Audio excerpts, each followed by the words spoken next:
आज के इस वीडियो की हमारी मुख्य टॉपिक है धातु आधिक्य दोष। तो चलिए हेडिंग लगाते हैं, धातु आधिक्य दोष, जिसको इंग्लिश में हम लिखेंगे मेटल एक्सेस डिफेक्ट। अब इसको परिभाषित करने का यदि हम प्रयास करें तो आप नाम से ही समझ सकते हैं। देखिए, नाम लिखा है धातु आधिक्य दोष, अर्थात यह कोई ऐसा दोष होगा जिसमें क्रिस्टल में धातु की अधिकता हो जाएगी। थोड़ा और ध्यान से हम समझते हैं।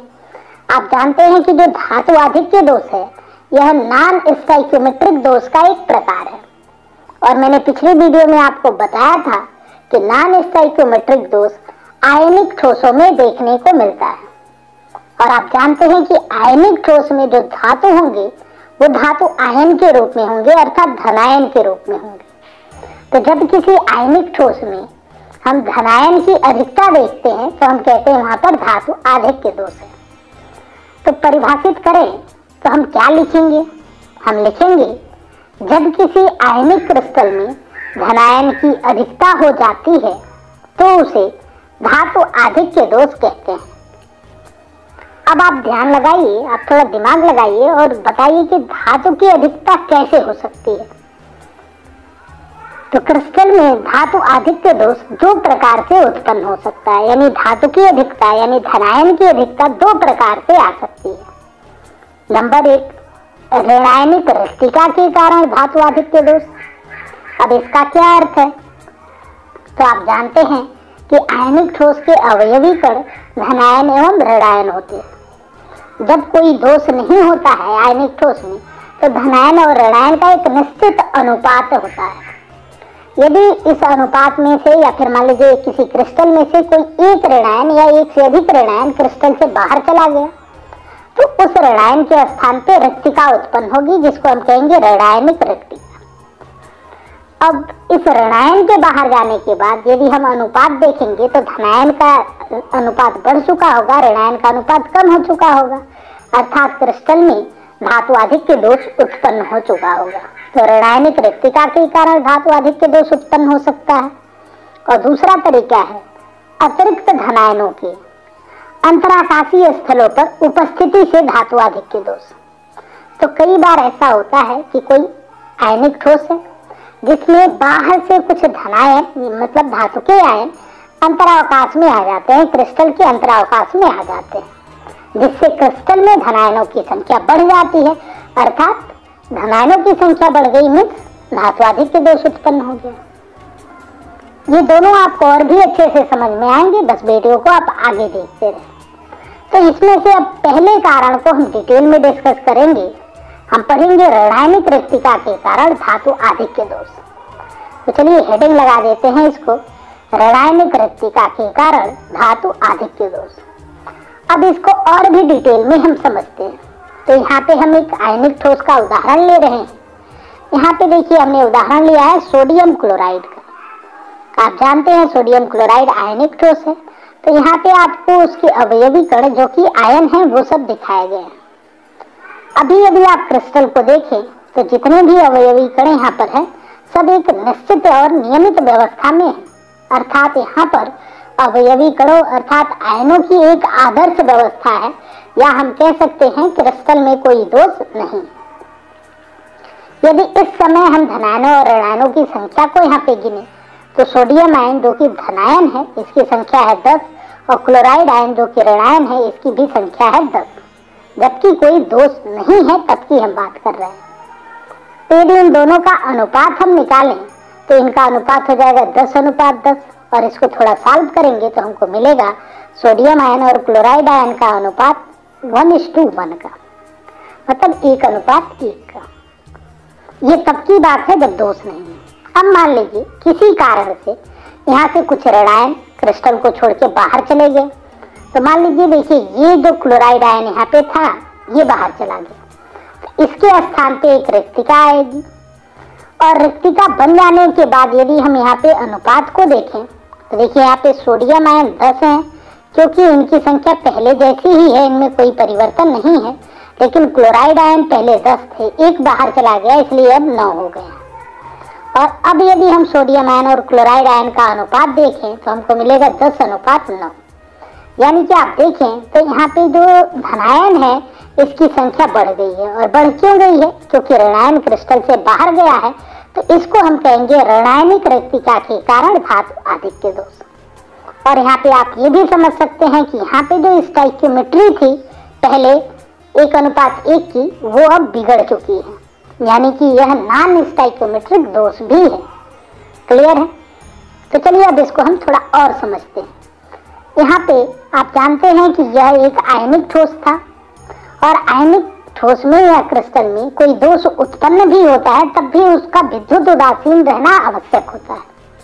यदि अभी इसकी हम बात करें तो यहाँ पे हम देखते हैं कि धनायनों की संख्या अधिक है, अर्थात अभी ये क्रिस्टल धनावेशित है। इस आवेश को संतुलित करने के लिए हमने आपको पिछले वीडियो में भी बताया था कि जो नॉन स्टाइक्योमेट्रिक दोष होता है वहां पे जब धनायन अधिक हो जाएंगे तो उसको संतुलित करने के लिए मुक्त इलेक्ट्रॉन या कहें अयुग्मित इलेक्ट्रॉन इन रिक्तिकाओं पर आते हैं।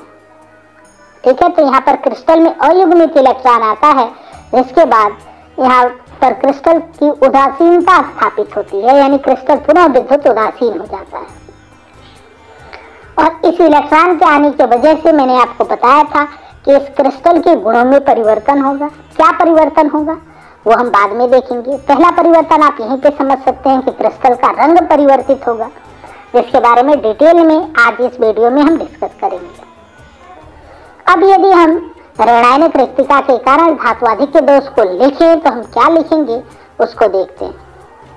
हम लिखेंगे ऋणायन के क्रिस्टल से बाहर निकल जाने पर धनायन का अनुपात बढ़ जाता है, जिससे क्रिस्टल में धातु आधिक्य दोष उत्पन्न हो जाता है।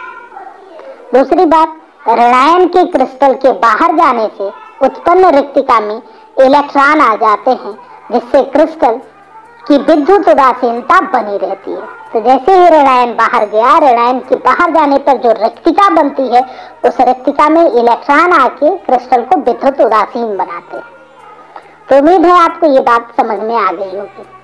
थोड़ा सा और इसको हम समझते हैं डिटेल में कि कैसे यहाँ पर सोडियम क्लोराइड का क्लोराइड जो आयन था Cl- आयन था वो कैसे बाहर गया। तो देखिए यहाँ पर हमने एक आदर्श क्रिस्टल को लिया है जो सोडियम क्लोराइड का है। इसको हम सोडियम वाष्प की सहायता से गर्म करते हैं, या आप कहें तो इस पर हम सोडियम वाष्प को प्रवाहित करेंगे। तो देखिए मैंने यहाँ पे एरो से आपको प्रदर्शित किया है कि इसके चारों तरफ से हम इसको सोडियम वाष्प प्रवाहित करते हैं इस क्रिस्टल के ऊपर। तो सोडियम वाष्प में सोडियम होगा जो कि तापमान की अधिकता के कारण आयनित हो चुका होगा। तो यहाँ पे सोडियम आयन प्लस इलेक्ट्रॉन बना होगा।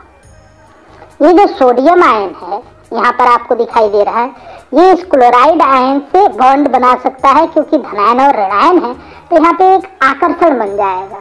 तो इस तरह से जो सोडियम आयन होता है वो सोडियम क्लोराइड के सरफेस पे क्लोराइड के साथ जुड़ जाता है या अधिशोषित हो जाता है, ऐसे आप समझ सकते हैं। और इसके बाद ये दोनों सोडियम क्लोराइड के रूप में अलग हो जाते हैं।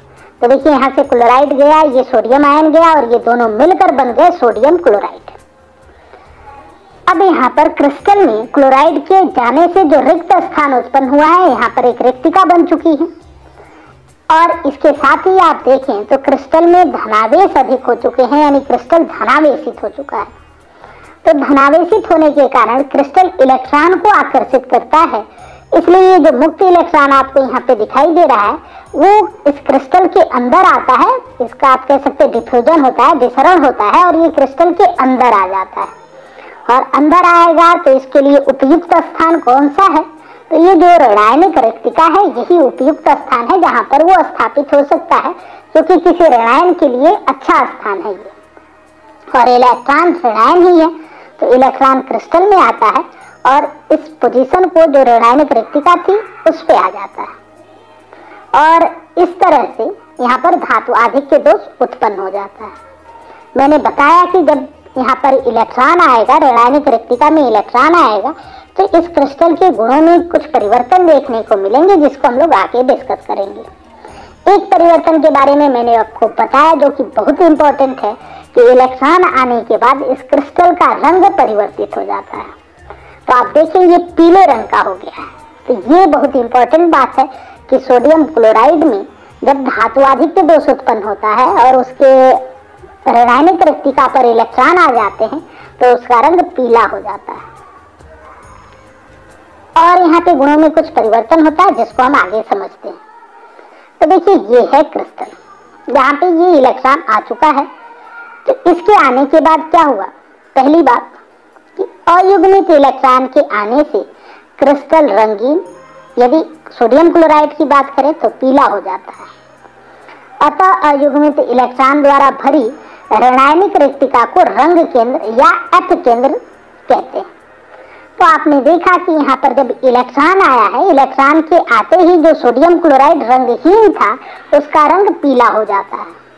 ठीक है, तो हर बार पीला ही नहीं होगा, सोडियम क्लोराइड के केस में ये पीला होगा। अतः ये जो केंद्र बन रहा है जहाँ पर इलेक्ट्रॉन है, इस केंद्र को हम कहेंगे रंग केंद्र या हम कहेंगे एफ केंद्र। यहाँ पे एफ का क्या अर्थ है? तो एफ का अर्थ है फार्वेजेंडर, जो एक जर्मन वर्ड है जिसका मतलब होता है रंगीन। अब आप सोचेंगे कि इलेक्ट्रॉन के आने से यहाँ पे रंग परिवर्तन क्यों हुआ, तो इस बात को समझते हैं। एफ केंद्र के इलेक्ट्रॉन ऊर्जा को अवशोषित करके उत्तेजित हो जाते हैं और फिर जब वे सामान्य अवस्था में आते हैं तो विशिष्ट तरंगदैर्ध्य की विकिरण का उत्सर्जन करते हैं, जिससे क्रिस्टल रंगीन दिखता है। यानी कि यहाँ पे जो इलेक्ट्रॉन है, जो ये अयुग्मित या मुक्त इलेक्ट्रॉन है, ये जब ऊर्जा का अवशोषण करेगा तो एक्साइटेड हो जाएगा, जैसा कि आप लोगों ने बोर मॉडल में पढ़ा था। और एक्साइटेड अवस्था से जब ये बैक अपने ग्राउंड स्टेट में आएगा तो विकिरण का उत्सर्जन करेगा या इलेक्ट्रोमैग्नेटिक रेज का इमिशन करेगा, जिससे इस क्रिस्टल में कुछ स्पेशल रंग देखने को मिलेगा। स्पेशल रंग क्यों? क्योंकि अलग अलग क्रिस्टल के इलेक्ट्रॉन अलग अलग तरंगदैर्ध्य की विकिरण का उत्सर्जन करते हैं। सोडियम क्लोराइड का रंग कैसा होगा? पीला होगा। तो सोडियम क्लोराइड में जब इलेक्ट्रॉन आ जाते हैं उनके ऋणायनिक रेक्टिकाओं पर, तो उनके वजह से क्रिस्टल का रंग पीला हो जाता है। इसके साथ ही इस इलेक्ट्रॉन के आने की वजह से क्रिस्टल अनुचुंबकीय हो जाएगा, यानी पैरामैग्नेटिक हो जाता है, तथा क्रिस्टल की चालकता बढ़ जाती है। आप देख रहे हैं यहाँ पे इलेक्ट्रॉन है जो मुक्त इलेक्ट्रॉन की तरह व्यवहार भी कर सकता है, तो इसके वजह से क्रिस्टल की चालकता बढ़ जाती है। यदि हम रंग केंद्र की बात करें तो रंग केंद्र के कारण अलग अलग क्रिस्टलों का अलग अलग रंग देखने को मिलता है। जैसे NaCl के लिए भी हमने बात किया, NaCl में जब रंग केंद्र बन जाता है तो इसका रंग पीला हो जाता है। यदि हम लोग लिथियम क्लोराइड की बात करें तो इसका रंग गुलाबी हो जाता है, और यदि हम लोग पोटेशियम क्लोराइड की बात करें तो इसका रंग बैंगनी हो जाता है, जिसको लाइलैक भी हम कहते हैं। तो ये तीन रंग आपको याद रखने हैं, जिसमें सबसे खास बात है सोडियम क्लोराइड का रंग पीला हो जाता है। इससे कई बार एक छोटा सा क्वेश्चन भी आता है कि सोडियम क्लोराइड क्रिस्टल को गर्म करने पर उसका रंग पीला क्यों हो जाता है। तो इसका कारण यही है कि जब हमने गर्म किया तो वहां पर क्लोराइड बाहर गया और उसके स्थान पर इलेक्ट्रॉन आ गया, मीन्स यहाँ पे रंग केंद्र उत्पन्न हुए और इस रंग केंद्र के कारण क्रिस्टल का रंग पीला दिखने लगता है। तो दोस्तों, आज की वीडियो में बस इतना ही। उम्मीद है आज की वीडियो